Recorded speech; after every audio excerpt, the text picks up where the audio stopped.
মান্নার একটা পশমের যোগ্যতাও কোনো শিল্পীর আগামীতে হবে কিনা সন্দেহ।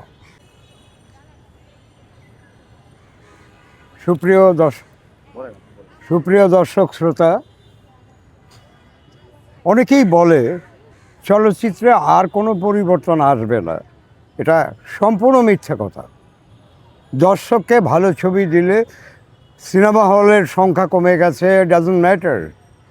যেখানে একটি ভালো ছবি চলে, যারা সিনেমা প্রেমী তারা সেখানে গিয়েই ছবি দেখে।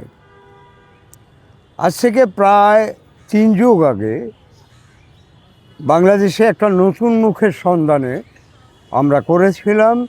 তখন সেই সময় আমরা অনেক আর্টিস্ট পেয়েছি। এক ঝাঁক তারকা তখন আমাদের নতুন মুখ থেকে আবিষ্কার হয়েছিল। মান্না, সোহেল চৌধুরী, দিথি, মান্নার ওয়াইফ, তারপরে খালেদা আক্তার, কল্পনা, এভাবে অসংখ্য আর্টিস্ট যারা পরবর্তীকালে বাংলা সিনেমায় বিভিন্ন বড় বড় প্রজেক্টে যথেষ্ট বলিষ্ঠভাবে পারফরমেন্স করে গেছে। ছবিগুলো ব্যবসা সফল হয়েছে, আলোচিত হয়েছে, আলোচনায় এসেছে। এর মধ্যে একটি চরিত্র আমাদের কাছে আজও জীবিত মনে হয়, সে হচ্ছে চিত্রনায়ক মান্না। এই মান্নাকে আমরা নতুন মুখে আবিষ্কার করার পরে জনাব কাজী হায়াৎ সাহেব বেশ কিছু চেষ্টা করে একটা জায়গায় ওর পরিচিতি তৈরি করে দিয়েছিল। পরবর্তীকালে মমতাজুর রহমান আকবর, পরবর্তীকালে মালেক আফসারি, পরবর্তীকালে আমি নিজেও বেশ কটা ছবি মান্নাকে নিয়ে করেছি।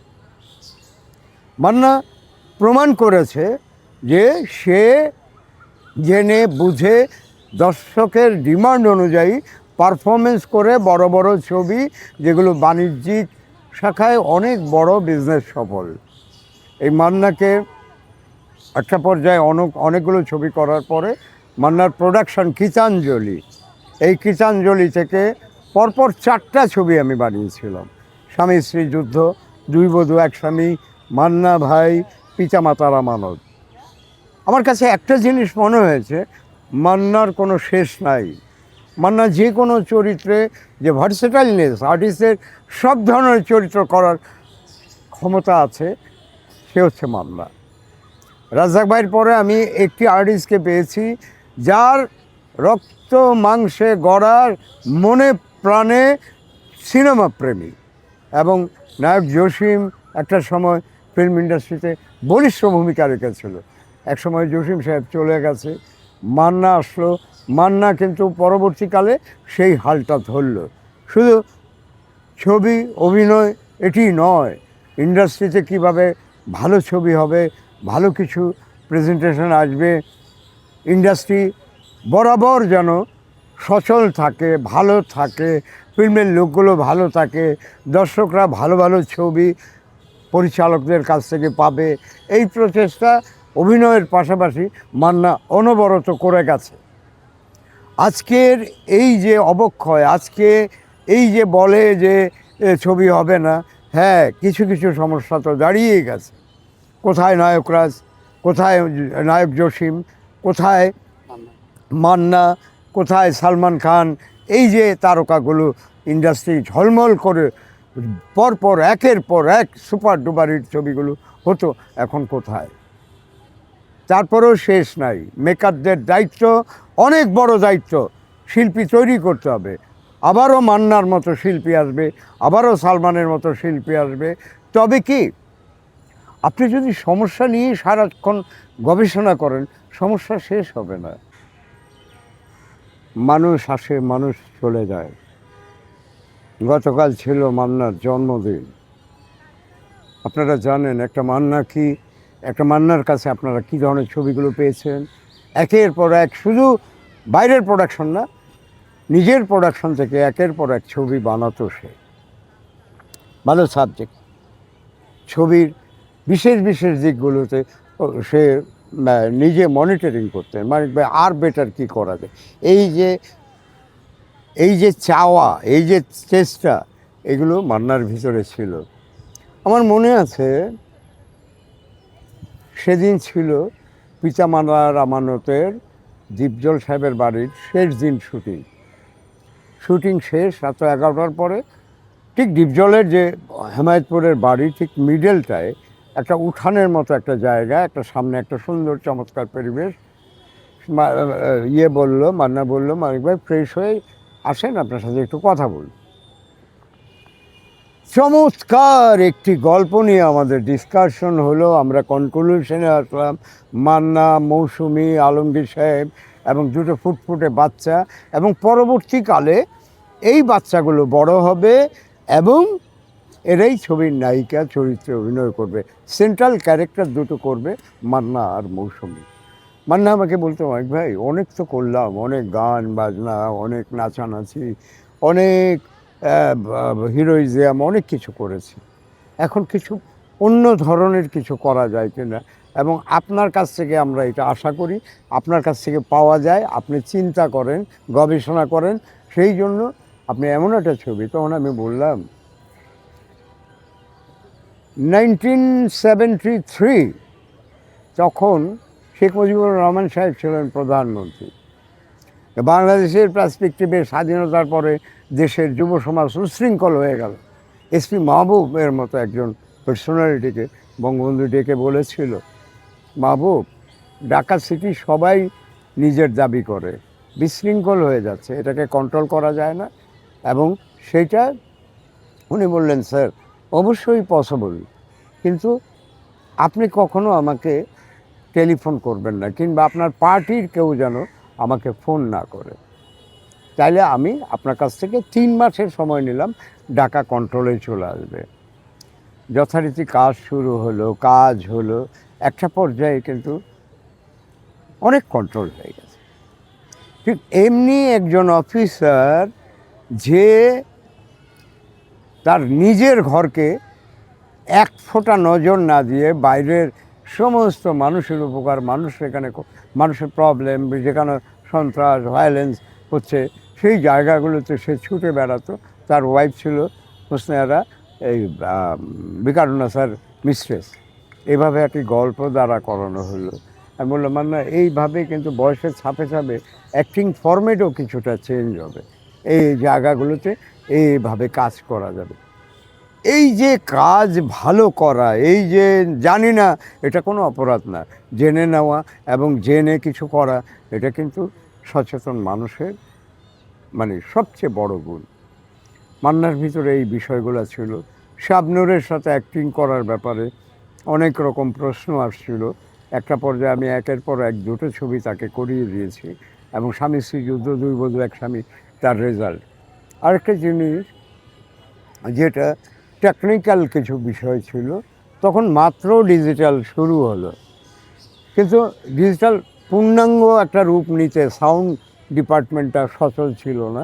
মাদ্রাজে গিয়ে সব পিতামাতার আমানতের ফাইনাল সাউন্ড করব, কিন্তু পরবর্তীকালে ওর একটা গুণ ছিল, ওর চেয়ে ভালো যে বুঝে তার পরামর্শ ছাড়া সে কোনো কাজ করেনি।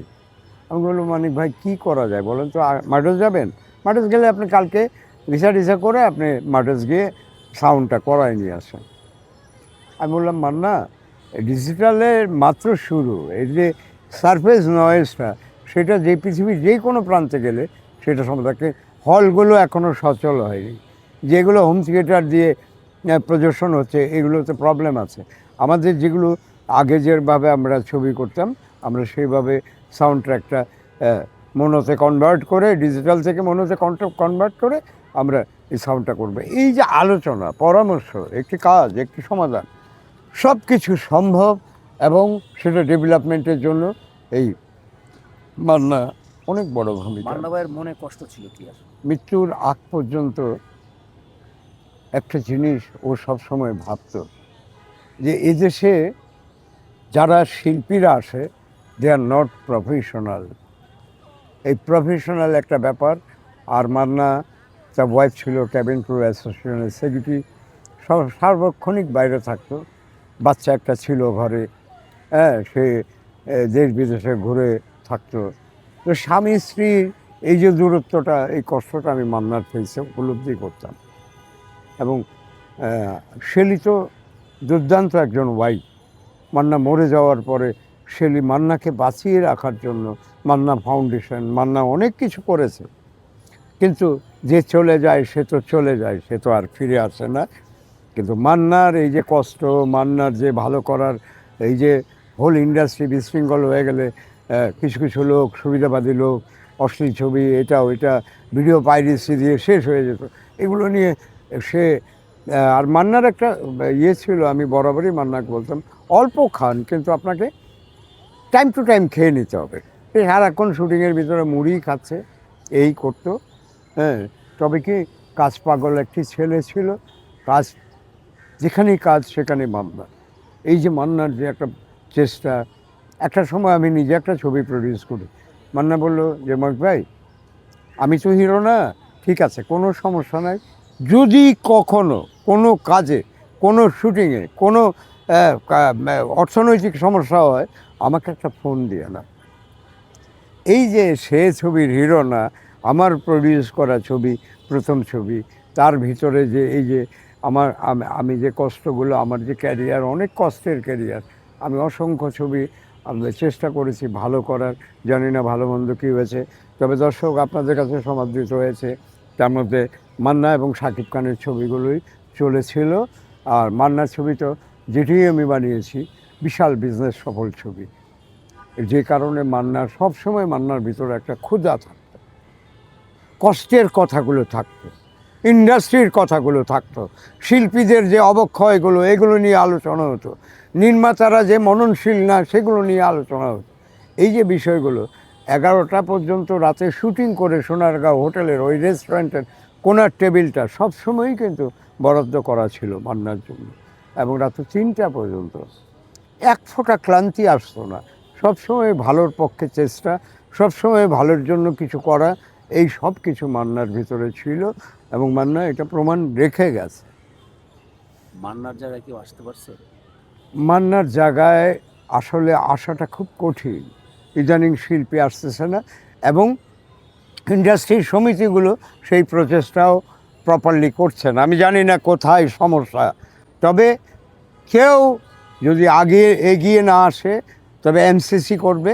এমসিসি আসতেছে একটা ভয়াবহ ব্যাপার ইন্ডাস্ট্রির জন্য, যে আপনি ইন্ডাস্ট্রিটা কিভাবে চালাবেন এবং ইন্ডাস্ট্রিটা যাতে হারিয়ে না যায় সেটা সেফ গার্ড করার জন্য এমসিসি তৈরি হচ্ছে। এমসিসি সমস্ত অ্যাসোসিয়েশন মিলিয়ে একটা এমসিসি দরকার, মুভি কমান্ড কাউন্সিল, এবং সেখান থেকে নতুন মুখ হবে। আমরা চেষ্টা করব যারা জীবিত আছে তারা যেন চেষ্টা করে একটা মান্না, একটা সালমান, একটা সাকিব, এভাবে শিল্পীর জন্ম দেয়। সবার কাছে আমার বিনীত অনুরোধ থাকবে এই প্রচেষ্টাটা আপনারা করবে। তবে একটা জিনিস কি, যতটা কষ্ট মান্না করেছে, মান্নার জায়গায় যে সমস্ত শিল্পীগুলো পাশাপাশি এসেছে তারা কোনো কষ্ট করে নেই। আমার দৃঢ় বিশ্বাস যে মান্না জীবিত থাকলে ইন্ডাস্ট্রি আজকে এতটা ডিশেপ হইত না। মান্নার একটা পশমের যোগ্যতাও কোনো শিল্পীর আগামীতে হবে কিনা সন্দেহ যারা আছে, কিন্তু আগামীতে যদি কেউ আসে, যদি সেই রকম মান্নার মতো অ্যাটিটিউড নিয়ে কাজ করতে চায় এবং সিনসিয়ারিটি থাকে, ডেডিকেশন থাকে, ডেভোশন থাকে, আমরা চেষ্টা করব মান্নার রিপ্লেসমেন্ট করা যায় কিনা। তবে মান্নার জায়গা আসাটা খুব কঠিন, এটি আমি বিশ্বাস করি, এবং আমার সমস্ত ছবিগুলোতে, কর্মকাণ্ডে সবসময় মান্নাকে সেইভাবেই পেয়েছি। অত্যন্ত সিনসিয়ার, ইন টাইম শুটিংয়ে আসা, এই জিনিসগুলো অন্য কারোর কাছে আমি পাইনি।